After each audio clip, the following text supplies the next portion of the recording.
What a perfect transition there, Savannah. Now that the race is called, we want to get some reaction from our political analyst, State Representative Eric Allen, Republican strategist Cody Hall, and 11 Alive's year-round political analyst Andre Gillespie here tonight as well. So how was Reverend Warnock, Senator Reverend Warnock, able to pull this off? We'll begin with you first, Professor. He took advantage of his incumbency. He took advantage of the fact that Herschel Walker, relatively speaking, was a weak candidate, and he stepped up his mobilization game in order to grow his lead. And so we've seen less attrition on the Democratic side and perhaps even a little bit of growth. We'll have to dig into the numbers to be able to say that definitively tomorrow. Okay, let's talk to Cody. You're the Republican strategist here. Why did Walker fall short? I know that he had a lot of cloud of controversy connected with him going through this runoff election, even before that. But why wasn't he able to pull this one off, you think?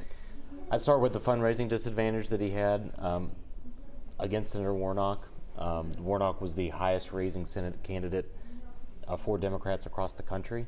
But I do think that there were a lot of distractions with the Walker candidacy that a lot of voters couldn't get over. But look, as a Republican, we've lost 3 Senate runoffs in 2 years. Yeah. Eventually, with how many times the 2x4 keeps hitting us in the forehead, we've got to learn to do something different. And I think that we have to take a close look at our primary process, how candidates get out of our primary, and really look at the blueprint that was the November 8th election. Every single statewide Republican won without a runoff except for the Walker campaign. Okay, well, let's talk about Warnock, and as he moves forward, Representative Allen, so how can Warnock actually appeal to the other side, to Walker's base, and try to pull them in over the next 6 years? I think he's actually done that. If you look at the way he's been messaging on the campaign, he's really put himself out there as a candidate that wants to work for all Georgia. As I said earlier, he's one of the most bipartisan senators in the Senate right now, and he really ran on that record of really working across the aisle to get things done. So I think over the next 6 years, you'll see more of the same. I still think that Georgia is a conflicted state. We don't know if we're red, we don't know if we're blue, but we definitely know we're battleground. And I think that everything he does from here on out, as well as Senator Ossoff, is going to play into 2024. So I expect them to do more of the same. Okay, so let's get back to you, Cody, and just talk about the Republican Party and the connection that we've seen nationally with Trump, with President Donald Trump. Is that a factor? Is that what maybe hurt Walker? It could have helped Walker, brought more voters out. What do you think? I mean, look, I think you have to look at the facts. In the last 4 statewide elections that former President Trump has played a significant role in, his election in 2020, the 2 general elections in 2020, the 2 runoffs, and this Senate election, he's played a major role, and we've lost all 4 of them. Those are just the facts.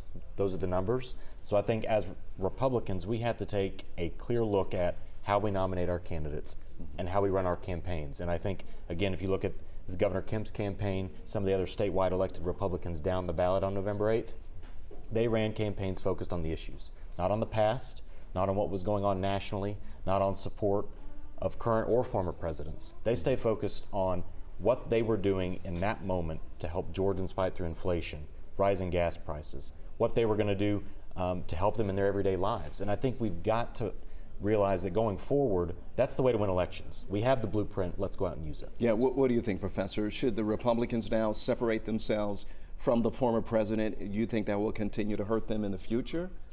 So I think Republicans are at a point, and they've been at many points over the course of the last few years, where Donald Trump has done things that have defied logic and conventional wisdom, and people who knew better didn't stand up. And so I think what Cody is suggesting is a period of self-reflection and people leaning into the things that they know. There were more experienced hands who could have said that Herschel Walker probably isn't the best candidate for the U.S. Senate, so perhaps you shouldn't encourage him to run for office, or to encourage him in other states to not pick people because, they're popular on TV, but pick them because of substance.